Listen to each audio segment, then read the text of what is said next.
Welcome to Pod Crawlers. I'm Eric. And I'm Kelly. Welcome to another fantastic edition of the show. Thank you all for making us as popular as we think we are. Yes. Yes. This episode, we're going to discuss The Invisible, Blood and Chocolate, and briefly, the X-Files series and the Lone Gunmen series. Woohoo! Woohoo! I want to remind you all out there, our email address is podcrawlers@gmail.com.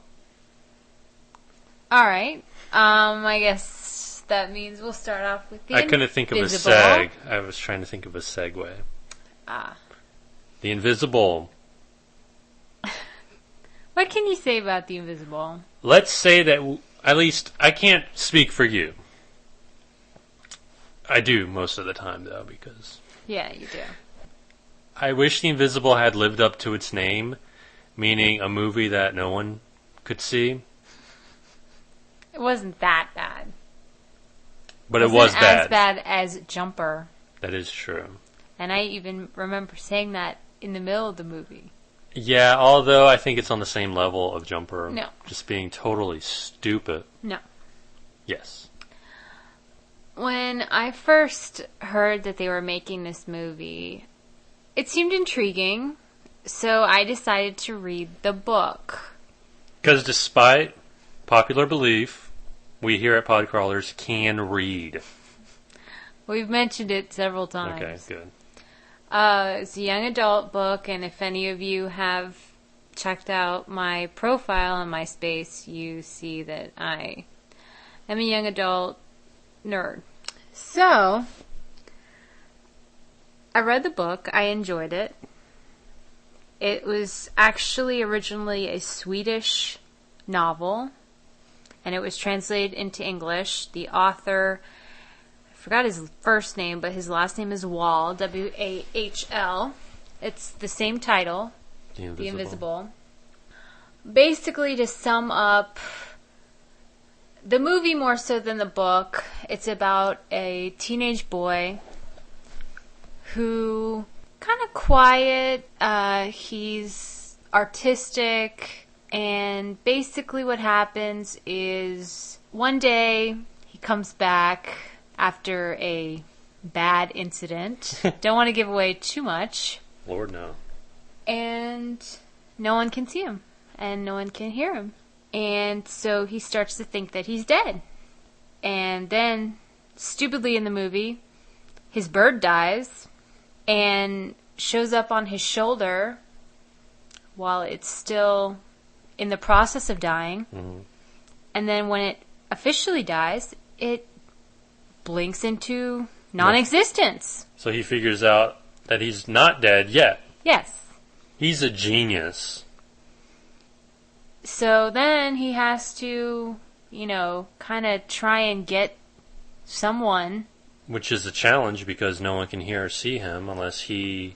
Oh no, I must have left. Was he ever able to contact or communicate? He ends up kind of communicating with the girl who was responsible for the bad accident, for his predicament. Right. She can't really see him, but she can feel him, and she can kind of hear him in her mind. Right. I don't know. I see where they were going. The book is different.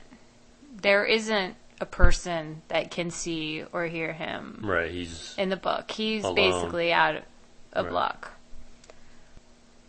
I don't know. It's hard. On its own, as a movie, how would you rate it? I would rate it above Jumper, but nothing spectacular. I would not recommend it. Listeners out there, you're probably wondering why I'm not really chiming in. It's because I watched maybe an hour of it, a little over an hour, and just couldn't take any more of it. And it was only an hour and a half. Yeah. It was just stupid. The acting was non-existent just about. Every character was annoying. I'm glad the kid almost died. It was just stupid. I don't know if the director was trying to be artistic and, have a message. I think they were going for that, yeah. That's very unfortunate because anytime that happens, the movie suffers and the audience of that movie suffers. Yeah. From what I've seen, I don't recommend it, that's for sure. Well, and I watched the whole thing and I don't recommend it. The movie did kind of make me think of Silent Hill, which is kind of a similar type. The characters get into similar situations with the whole being in limbo. Kind of. I don't know about that, though. Yeah, I don't know where I was going with that. Nowhere, like The Invisible went. The next movie you saw, I was in the next room, because I was very afraid. Not because it's a scary movie, but because it's brought to us by the producers of Underworld and The Covenant. 2 movies that I'm going to say are just a slight notch above Daredevil and Elektra. Okay, Blood and Chocolate. And this is another young adult novel by Annette Curtis Klaus, who I love. She's a great author. This one... What is it about? It's about a girl living with her aunt in Romania. She is a loup-garou, which is basically the highest level of werewolf that you can be. She can shapeshift. She doesn't need the moon. She can shapeshift in the day. She can do, whatever. She's very quick. She can move through places very flowingly, I guess. Basically, she's supposed to marry the pack leader. Oh, okay. And she not too into it. I bet she's in love with someone else. Well, even before that. Oh, okay. Because the pack leader used to be the husband of her aunt. Oh, that's a little coincidence. Yeah. And basically, since he's the pack leader, he gets to trade down to younger models as it goes on. Hey, that's the way it should be. Anyway, they're in Romania. Her parents were killed because she basically, she didn't ever like to hunt people, but she liked to run free as a wolf. Were her parents werewolves? Yes, the whole family. And the aunt also. Oh, okay. Mm-hmm. Okay. Yeah. And they were actually in America, and she brought the, I guess, locals. Mm-hmm. They tracked her down. Oh, I see. And this was when she was very young. Right. And they killed her family and tried to kill her.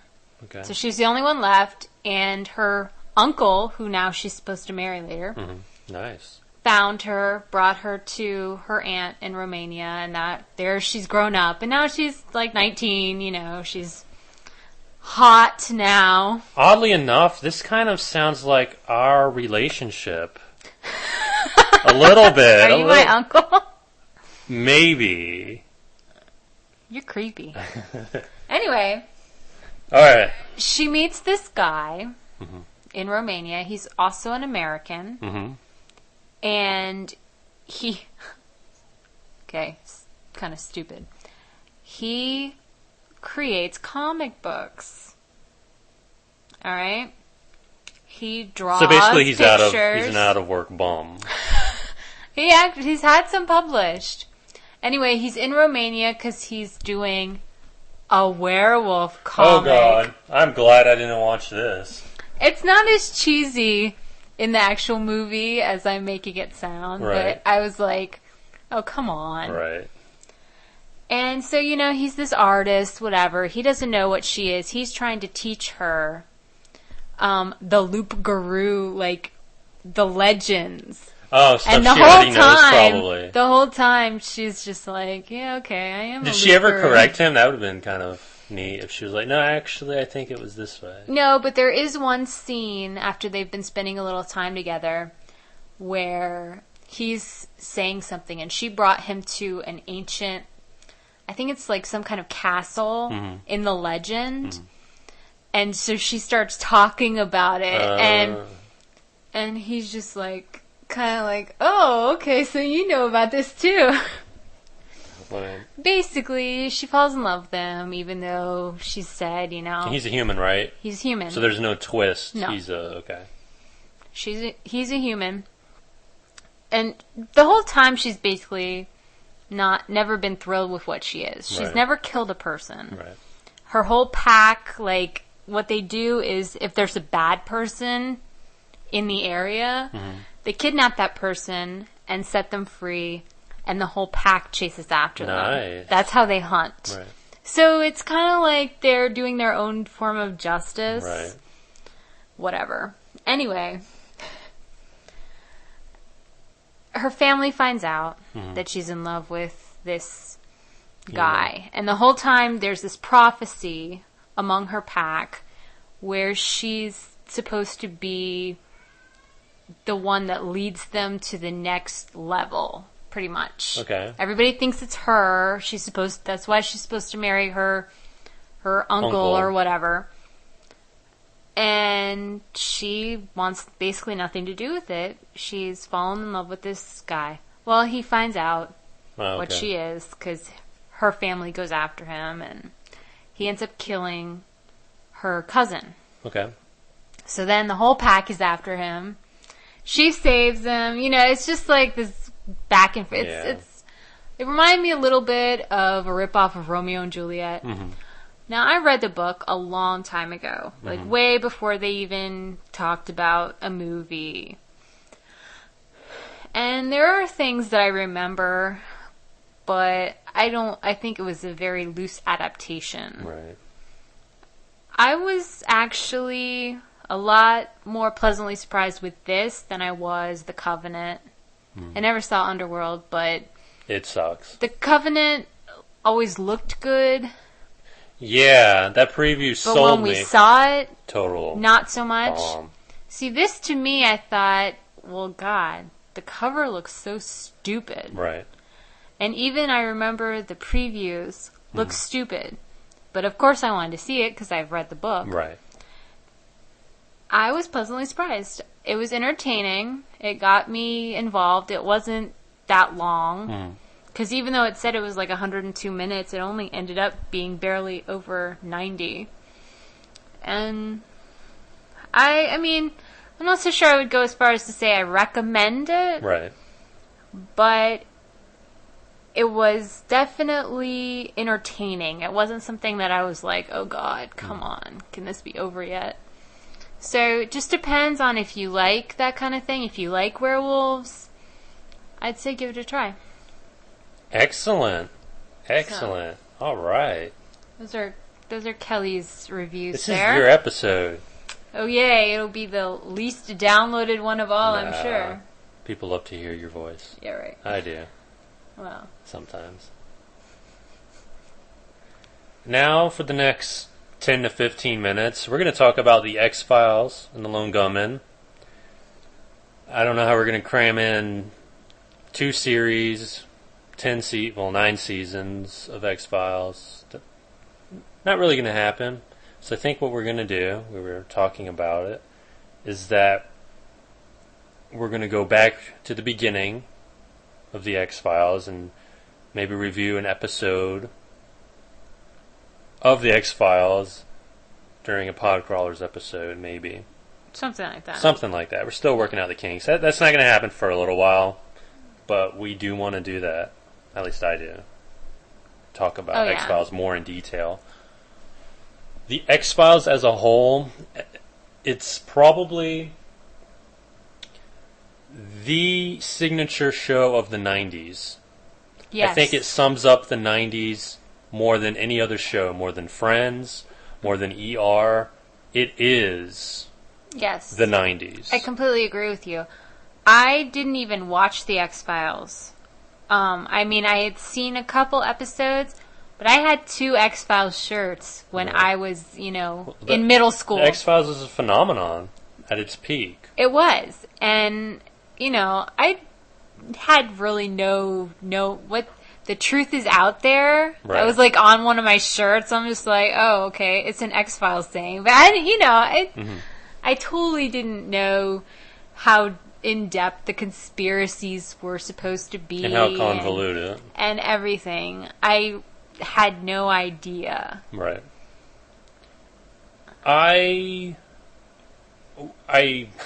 watching the season, or each season again, I didn't know I watched so many episodes when they first aired, as they aired. I wasn't really a big fan, but I guess I watched more than I thought I did. Yeah. And it is a flawed show. The conspiracies get a little confusing. Oh, a lot confusing. And when the show is good, when it's hitting its stride, it's great. However, there are those stinkers that when they stink, they are horrible. But that's true with any show that runs for almost 10 years. Oh, yeah. The way I look at it is that when the X-Files was at its peak with those great episodes, it far outweighs all the stinkers that it had. I think so. I agree with that. It is probably, arguably, the best drama. I will argue that, but I agree. At least, of the last couple of decades. Yes. Because you also have to think that the X-Files was basically the first of its kind. It brought sort of like a feature film feel to TV. It was commercial and artistic at the same time, and original. There was nothing like that show, and there's nothing like it since. Some series have tried to capture that X-Files, I don't know, touch. Feel, yeah. Supernatural sort of almost comes close, but not quite. Well, the thing about it is that forever, in my mind, from now on, David Duchovny will always be Fox Mulder, no matter what I see him in, no matter what kind of character he's playing. He will always be Fox Mulder to me. And Gillian Anderson will always be Dana Scully. I've seen her, even recently in some of her British adaptations of plays and everything like that. And yeah, it's fine. She's a good actress, but I look at her and I'm like, oh, come on. You're Dana Scully. Yeah. You know you're Dana Scully. Don't even try it. Mm-hmm. Great acting. Duchovny, he needs to do more before he can't do more.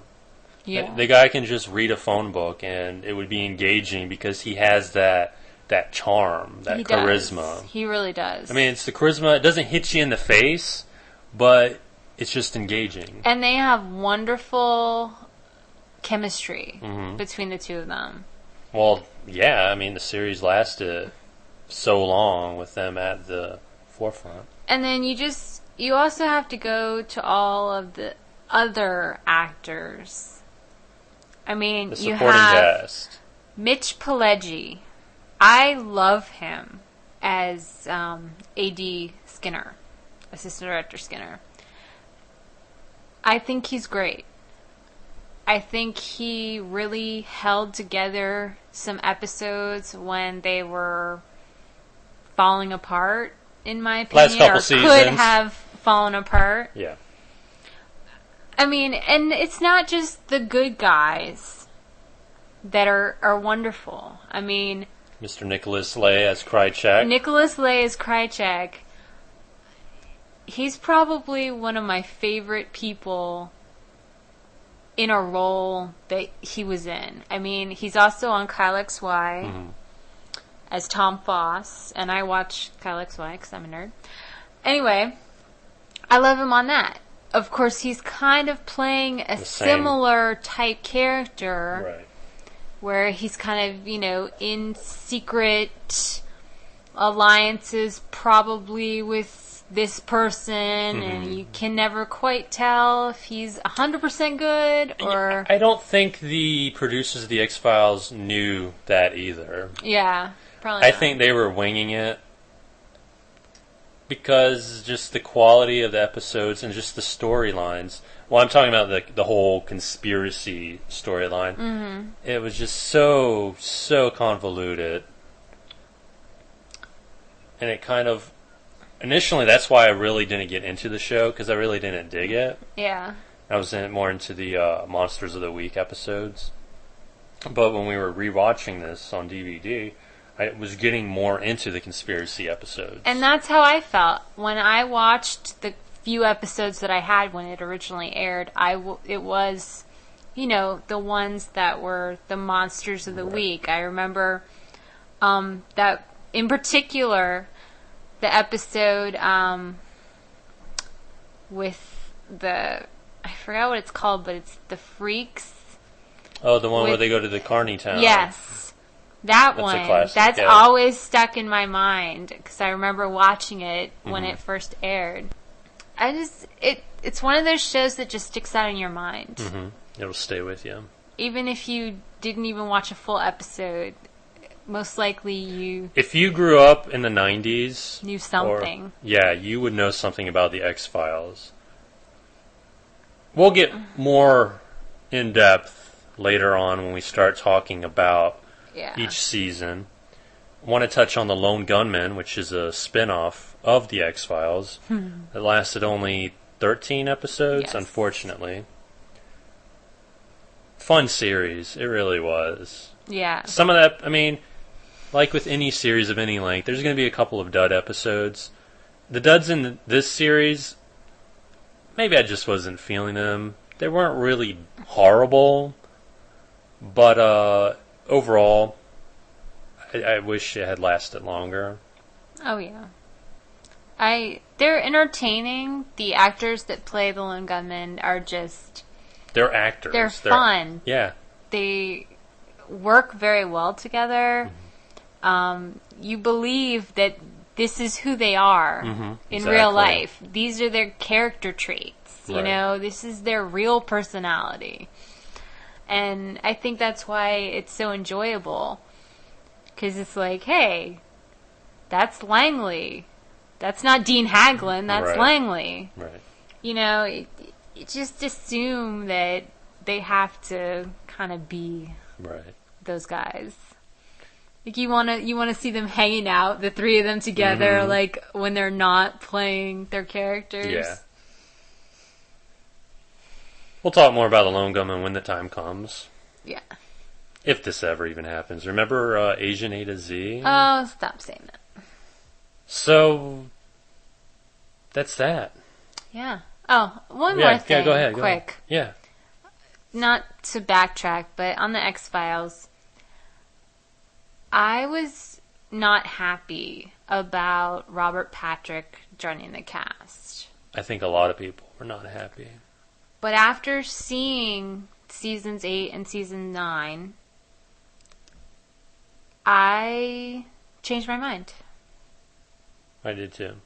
Now, maybe watching it on a weekly basis, maybe I still wouldn't have been that thrilled about it.